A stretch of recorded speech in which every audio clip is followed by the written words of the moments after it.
Okay, I am officially recording, Okay. and let us begin.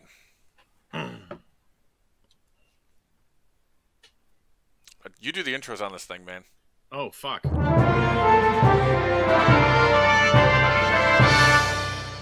right, ladies and gentlemen, welcome to the first ever Badger and Bull Overchair Report. Da da da da! Here we are. We've actually made it, or at least the start of it. Yeah, There are directions we want to go with it, and take this. Clearly, I need to get a little bit better lighting around my computer. Jesus Christ, how do I game tonight? It's hurting my eyes. I guess. Anyway, yes, welcome everybody to the Overchair Report, the show where we are going to go over things Overwatch League related, what we see from professionals out there, what's happening in the league, in addition to just generally what we talk about with the Badger and Bull kind of podcast, the state of Overwatch in general, and things we like to see not only as players but fans of the sport and fans of the Overwatch League.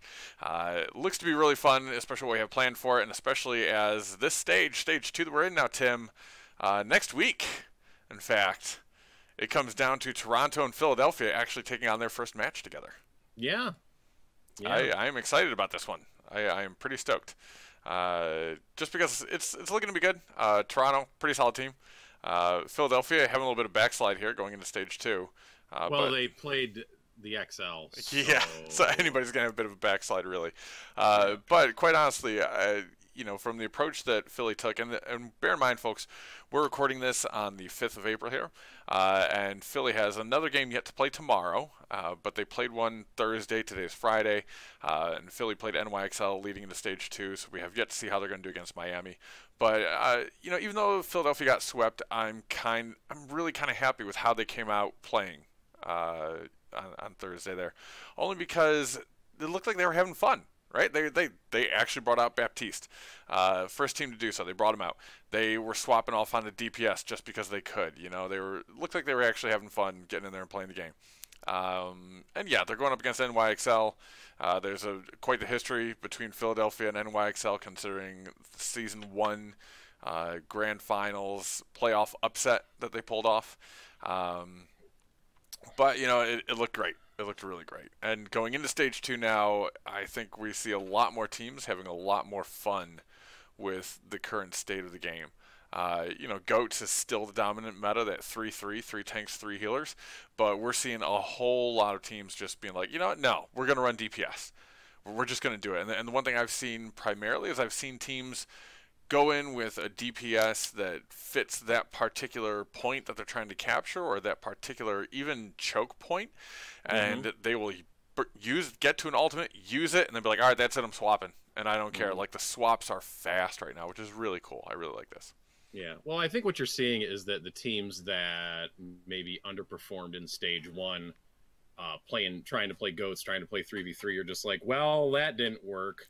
And yeah, they're just gonna throw themselves at this new meta with this new patch and this new character and try to make it work. Yeah. Did see Paris just swept the charge last night, which was pretty amazing. I didn't see that coming because Paris was not looking good at the end of stage 1, and Charge only barely missed the playoffs. So that was kind of a surprise. But yeah, so it looks like some teams are just like, but also, I mean, I guess I should say also there's more variation off of GOATs now. Or at least the standard GOATs, because you're seeing Baptiste showing up in GOATs already. Yeah. And you're seeing, other little GOATs variations. The Sombra GOATs is very popular too. Yeah, that we definitely saw during stage 1. The variations you see, I mean, it wasn't even really a change from GOATs. It was a change from traditional GOATs, in that people are using Winston, right, which is more the DOTs, as people call it, the diving kind of GOATs. But it's still 3-3. It's still 3 tank, 3 support. Seeing people play the Sombra was definitely one of the counter things, and that was actually what had Seoul upsetting NYXL coming out of the stage 1 playoffs there, was because Seoul running the Sombra, it was just such a hectic and hard time for NYXL to deal with, that they wound up trying to do a super high risk but really high reward play, and it didn't pan out. So when you fail your high risk, you get high consequence, and that's what NYXL had to face in stage 1 playoffs. But yeah, so we've seen some slight variations. Then, of course, one of the other counter variations that we already saw during stage 1 was running quad DPS wrecking ball tank and a solo kind of mercy support. And we'd already seen that in stage 1, but it's one that works. But, you know, something we kind of have to mention is the elephant in the room, so to speak, coming up through these stages, is this ever-growing discussion of locking the game now to a 2-2-2 format. Which is weird, right? Like, it's this ever-growing discussion, and it's one, especially as people in Overwatch League are looking at it, they're like, well, you know what? 2-2-2 is good job security for DPS players on teams. Yeah. Yeah. But, and that's the thing, I from where I see it, the biggest proponents that I see of locking the game to a 2-2-2, and role queue as it's being pitched to all the other, essentially every player in the game who's not on the Overwatch League. The masses. Yeah, the masses, right? Is that it's a role queue. All right, and there are certain sticking points that they talk about, but I feel like role queue is one that will hurt anybody who's not masters or above, right? So essentially 95% of your players will have a detrimental effect in my, you know, thought process by role queue. Whereas your very top 5% or less are going to benefit from it.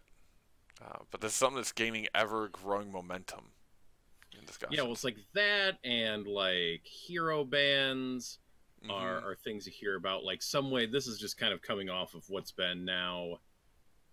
I mean, I guess it's kind of been almost a year of 3-3 being the common meta in professional play, except it wasn't there at the end of Overwatch League last year. Last year, the end of Overwatch League was double sniper. Yeah.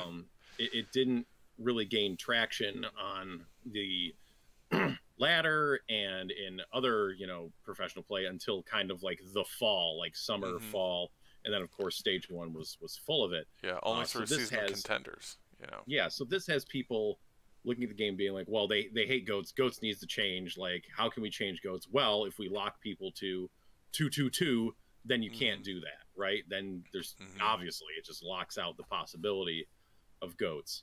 And yeah, then I don't like it. I don't like it. I don't like the idea of locking to 2-2-2. I feel like it is against like the spirit of what Overwatch is. Yeah. In that you can make these changes, you can come up with these dynamic compositions, and yeah, it's not great that so much of the professional landscape has been dominated by 3 tank, 3 healer, but like where we live down in like gold and plat, it's not that prominent. Like we see tons of variation, and having that flexibility to switch to like just like a 3 tank 1 DPS comp, or having these quad DPS hamster comps, like that's interesting. That makes the game interesting. I feel like it sounds great, like, oh yeah, you'll get DPS back in the game, but there's a certain degree of stagnation when you force it that way. I mean, if you consider like at the professional level of Overwatch, since the very beginning, teams tend to play the same strategies into each other. That's just what they do. I remember when you could still pick 2 heroes on a team, you'd see double McCree going at each other. Every game. And you know, you see the Widow battles, but it's usually the same pool of heroes. So just locking it to 2-2 just creates the same problem in a different way, I feel like. Yeah, we're just going to see mirror comps bashing into each other, whereas allowing that open ability allows for changes in dynamics, right? And it allows you to actually have to counter pick the right way. And I think you hit on the head too, especially down the lower levels, and even at higher levels. When you watch these higher level players do their streams, they're not running 3-3 all that often in their streams. They're still picking off on like a 2-2 of their own, or varying as needed, you know, to do what they want and play what they want. And I think you're right. It just kind of kills the spirit of the game. Now, I say that this conversation's been picking up momentum a lot, but you brought it up too. Hero bans was another one was brought up, and that one is one that was picking up some momentum, but then kind of fizzled out. And rightly so. I mean, there were 2 big issues that we both kind of saw with hero bans. Number one, there's not enough tanks or supports to justify hero bans. there's so many DPS, but you've only got a handful of tanks that you're ever going to really use, and a handful of other supports. All right, and after that quick little jump cut, let's come back to where we were here. Whoa, it's craziness. Anyway, where did we leave off? What was the last thing? Talking about the hero bans and the problems with it, and that there isn't enough heroes on either end of the character selection. Yeah, we only have so many tanks, and on top of that, there was nothing that would work outside of the professional play format where you do it for first to 3 maps, right? Or out of 4, or even out of 5, right? Yeah. Because the hero ban policy they're talking about, you would ban for 1 map and then allow it for the next and next and next. So, which is just, esports is all about every player gets to play the exact same game in the exact same format as every professional player, and that would have violated the spirit of it, I feel. Yeah, I just think it's.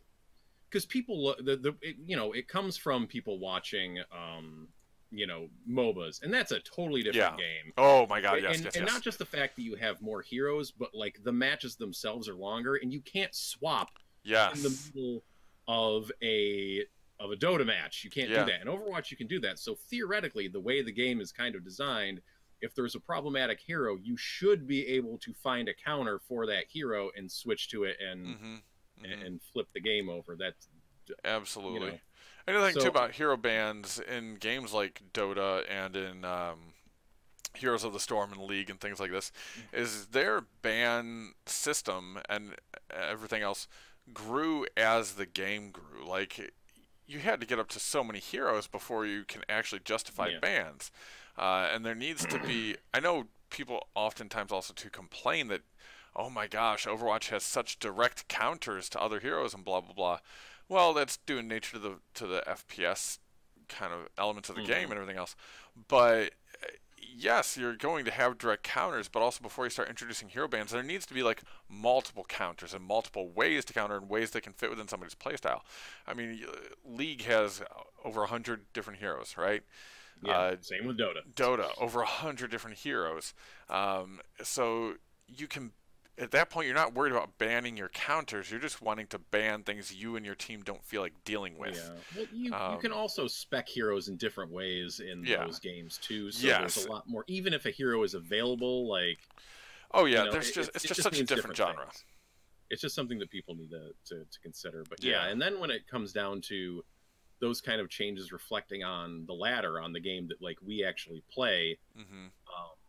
Like role queue, I does literally nothing for us in our rank. Like we use looking for group constantly, and it's fine. And I understand, apparently there's an issue with that at higher ranks. But the thing is, yes, this means you can queue for the role you want to play, and you'll only be queued with other people who want that role. It doesn't mean that's the role that they play. That's what they want to play. Like we get people that drop into a DPS slot because they want to play DPS. It doesn't mean that that's what they play all the time, or it doesn't stop someone from getting in the game and throwing, or they're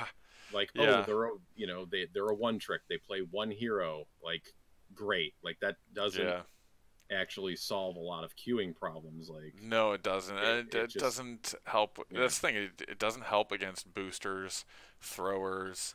It doesn't. There's just certain things it doesn't help with, right? And I know they say like, well, we'll do separate SR systems for this and that. Like, it's still not going to help. It's just at the lower levels, it won't help. But that's something for the state of Overwatch in general. Overwatch League, and devoid of thinking about Overwatch League having a role queue, keeping it as it's going, and looking at the league right now. Pretty interesting time. New hero. Would have thought that would have meant like some overall shifts, but it's going to take some time. It's going to take time as teams start to figure out how to integrate Baptiste, what they actually want to do with him. And also, I mean, clearly what we've seen from Overwatch League is that, like you said, 3-3 wasn't a thing until a contenders team started figuring it out. Was even Overwatch League teams, as much as we looked at them as being the coordinated professional level of play, these guys aren't going to do,